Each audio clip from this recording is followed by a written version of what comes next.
And I mean, there's that's one side, and that's half and half income, half property taxes. Right. But the other side is how much need do you have? So do you have a lot of high income students that are low income? What are the needs of the population? Mm-hmm.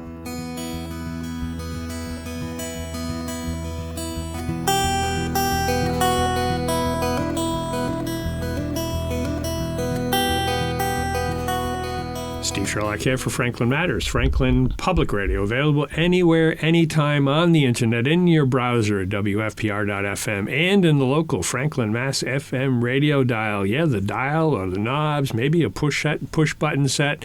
Preset it to 102.9. That's the number, and you'll always have it ready.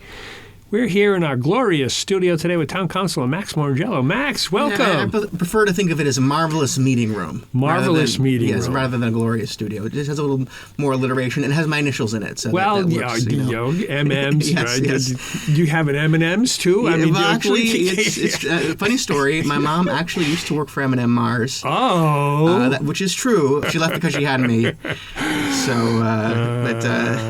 yes, it's. I think she. When my mother was trying to get, was dating my father, it said, well, you can't get a tour unless you're a family member. Oh. So I was like, they had to get married in order to get the tour of the M&Ms.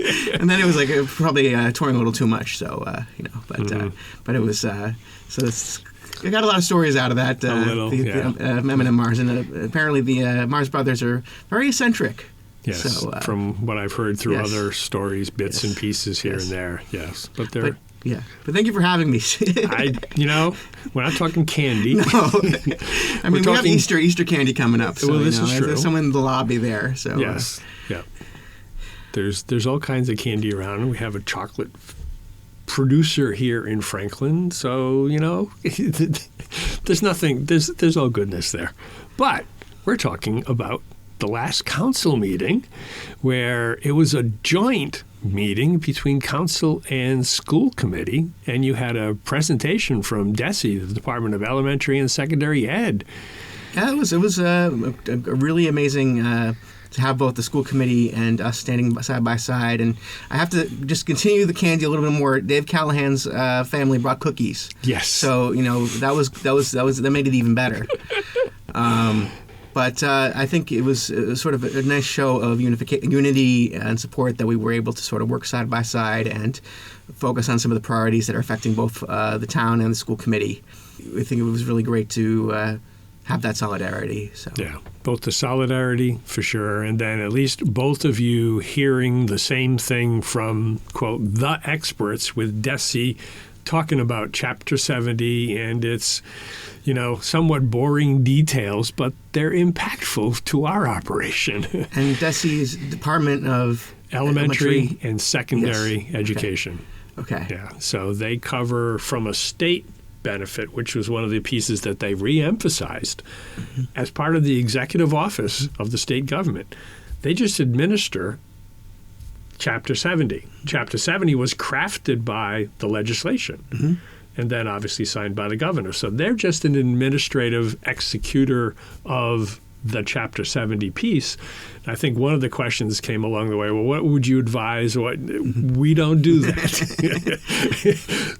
Talk to your legislators is what they said. And I think one of the things about Chapter 70 is it is a formula, and there's only a few variables that the legislature really tweaks. I think some of them was the minimum amount that each town would get, as well as there's a multiplier. A minimum aid. Yes. There's a local contribution. Yes. And then how that local contribution is calculated is generally two pieces of a formula, which is the local real estate valuations, as well as the state level average of our personal income, which they get through the tax. And it's half. I mean, there's that's one side and that's half and half income, half property taxes. Right. But the other side is how much need do you have? So do you have a lot of high income students that are low income? What are the needs of the population? And so when you put those two and two together, you get this is what you're going to get. Right. And I think people don't realize that.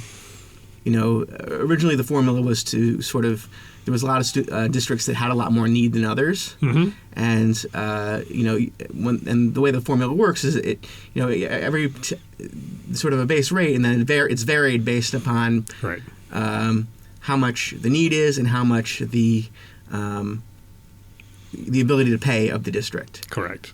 So once you calculate those things, it's pretty much kind of set in stone. Mm-hmm. Yeah, and then stepping back even further, I think it was 1993 was as a result of a court suit that instituted this, because whoever sued through the courts, there was certainly inequities in the community contributions to education, and yet we from Franklin, who was the home site for Horace Mann, who created the public education system, Chapter 70 was an attempt to try and make things more of a level playing field, determining, okay, if you have needs here, we'll help you here. If you're wealthier and you're doing yourself, you're okay, then you're fine. And then they've revised it a couple of times, and now we're into that minimum aid district. So we're being held harmless because based on the current formula, we're getting 17 million more than we're supposed to be getting. Right.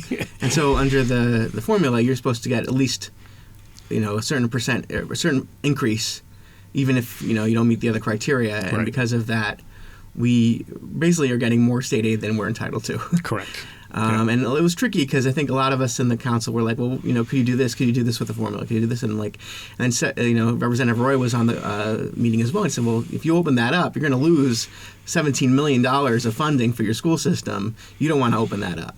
No. So I'm hopeful at a future meeting we might be able to actually be on the record as saying, hey, legislature, please don't open this up. Don't open up this can of worms. And I think part of it is the state has made a lot of progress in addressing some of those equity concerns.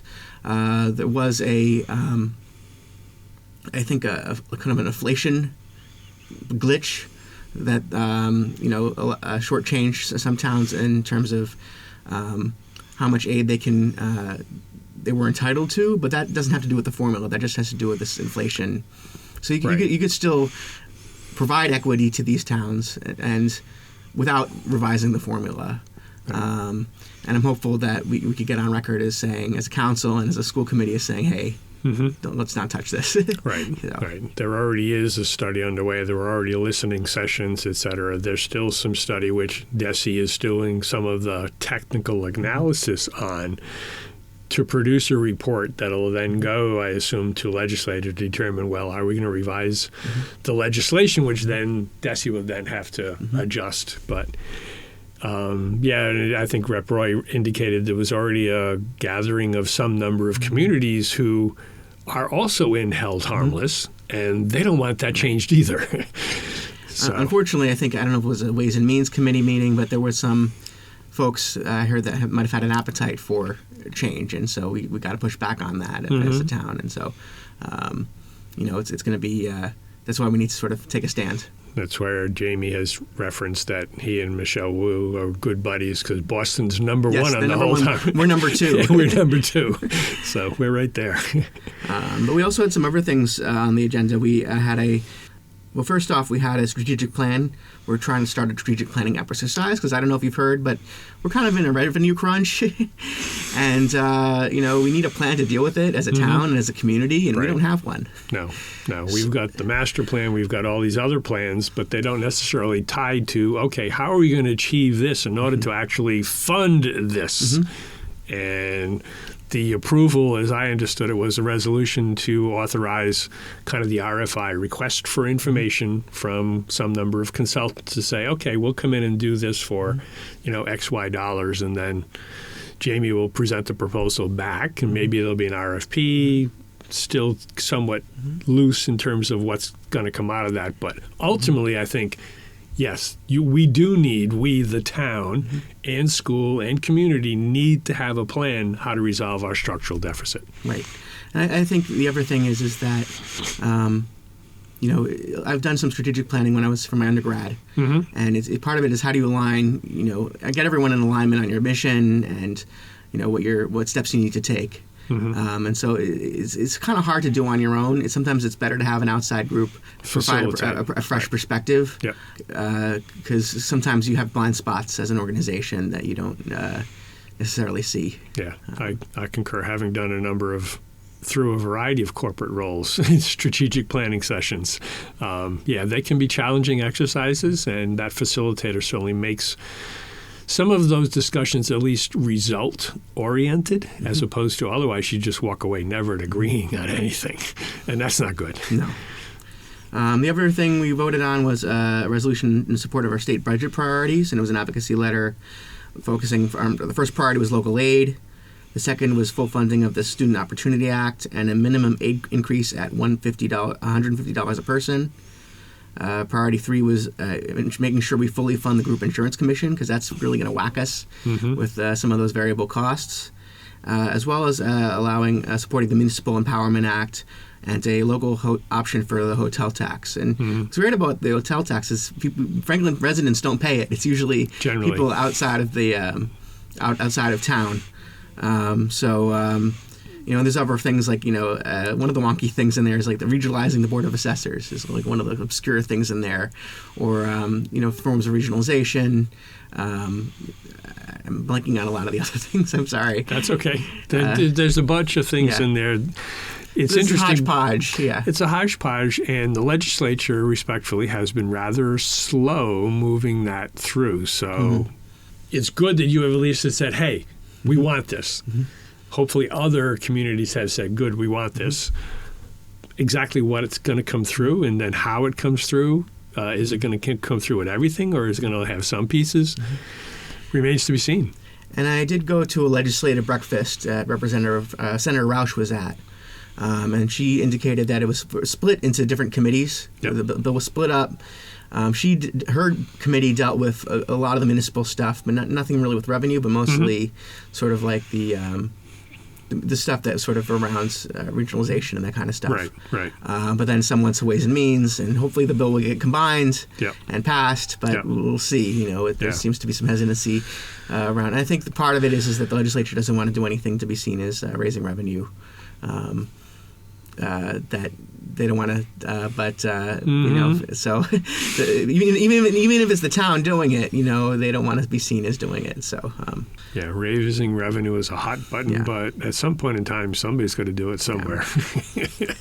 And then the other thing was we supported. This was one of the things where we had a lot of support from input from a constituent who was advocating for this. The Lowell Mason Act, with regards to funding the arts. For through a portion of Chapter 70. So Councilor Griffith requested to put it on the agenda, and then the school committee also passed it. So I think it's a good thing. I think the music boosters and the theater boosters have been very active in sort of pushing for this, and I commend them for their advocacy, because I think we need more people sort of advocating for things they believe in. That's important. That's part of our political process. Sure. So, yeah. And that passed with unanimously. And then finally we're trying to push for a home rule petition for a local hotel excise tax increase, which would go to the legislature.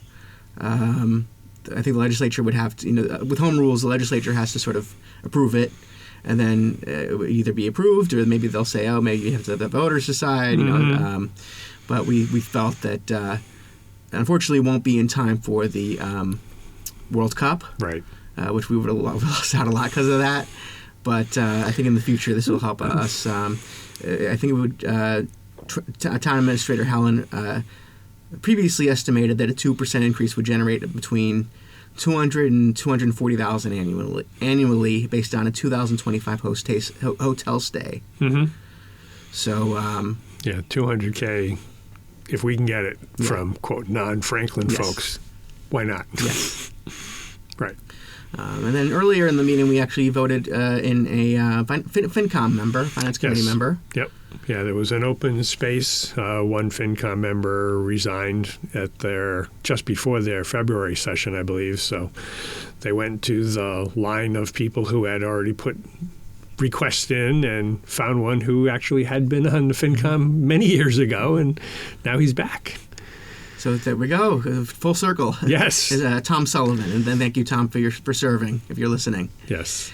And I did give Jamie a little bit of a hard time in the past. I asked for them to at least acknowledge the council's role in appointing FinCom. Right. And I'm just, I know Jamie's still doing the work. It's still him doing it, but I just at least want to, show that as a council we take our responsibility seriously, and that we don't want to give up our power, so to speak. True. The power that's statutorily given to us. So if we ever do have a FinCom member who's contested, we can say, hey, we want to replace it with someone else. True. And we can. So, well, I think to the extent that this council, as we've talked before, is relatively new, this is one of the underutilized asset relationships you potentially have, because the FinCom, we're relatively unique as a community and form of government having it, and they function directly reporting to you.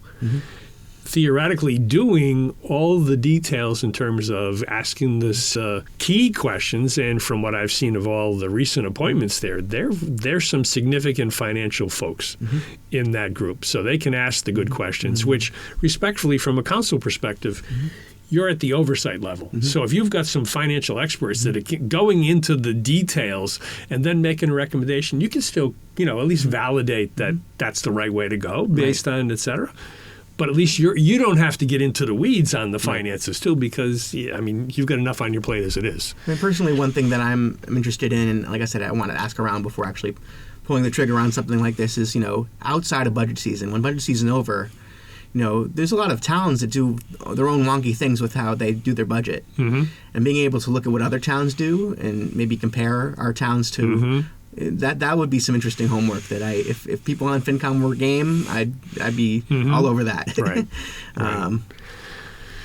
I think the one quote, and I'll say air quotes, yes, deliberately air quotes, simple thing, because it's never always simple, would be respectfully trying to simplify the documents.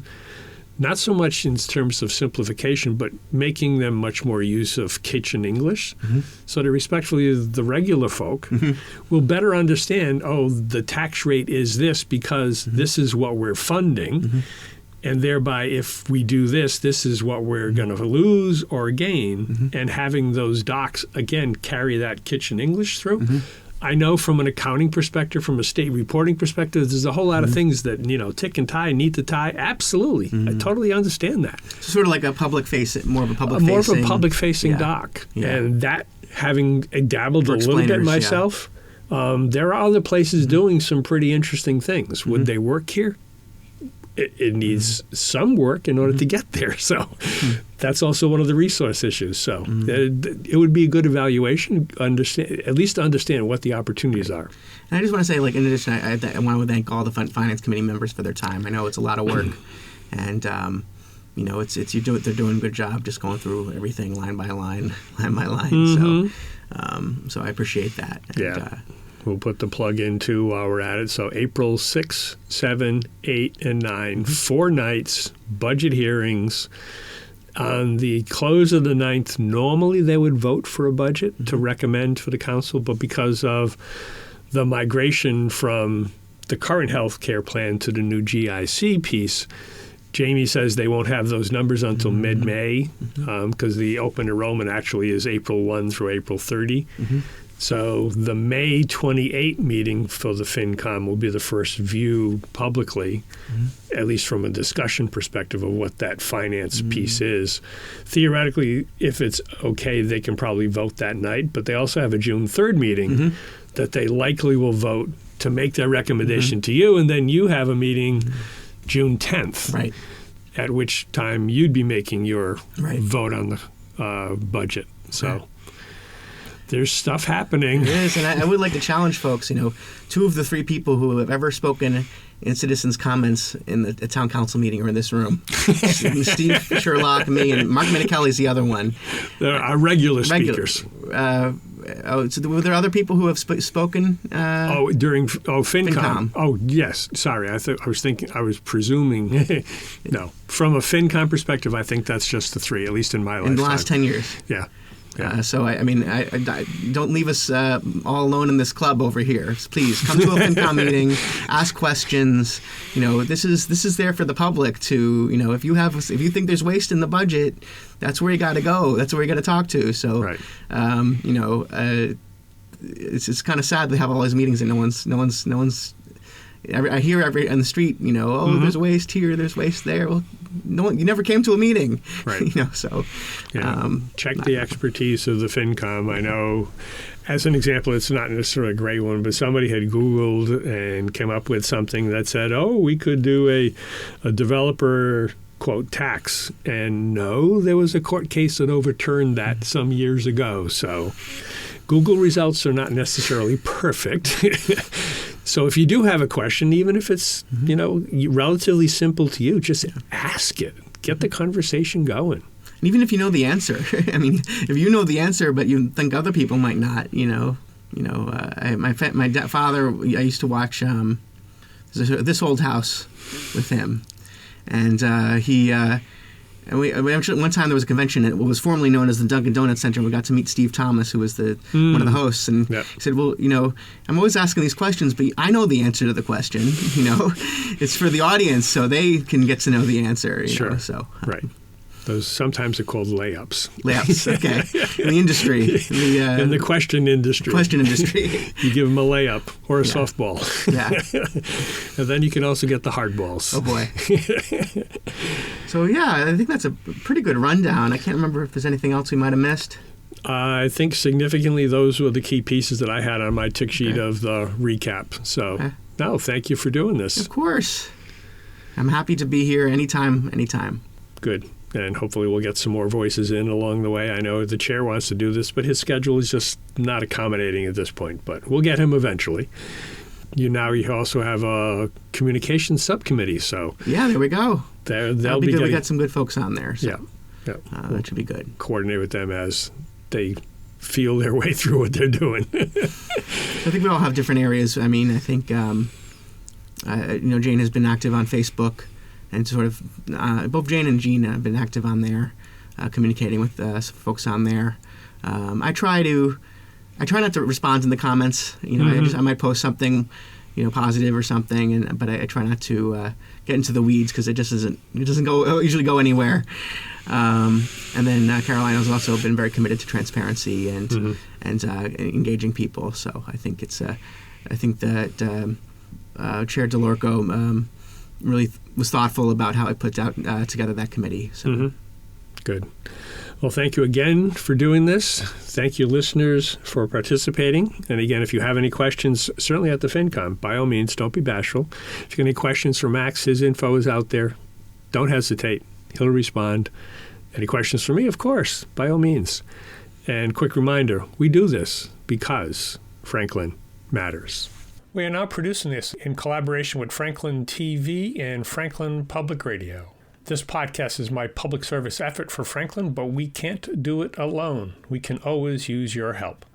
How can you help? If you can use the information that you find here, please tell your friends and neighbors. If you don't like something here, please let me know. Through this feedback loop, we can continue to make improvements. And I thank you for listening. For additional information, please visit franklinmatters.org. If you have questions or comments, you can reach me directly at suresteve@gmail.com. The music for the intro and exit was provided by Michael Clark and the group East of Shirley. The piece is titled Ernesto Mañana, copyright Michael Clark and Tintype Tunes in 2008, and used with their permission. I hope you enjoy. By the way, you can also subscribe and listen to Franklin Matters Radio on your favorite podcast app. Search in podcasts for Franklin Matters.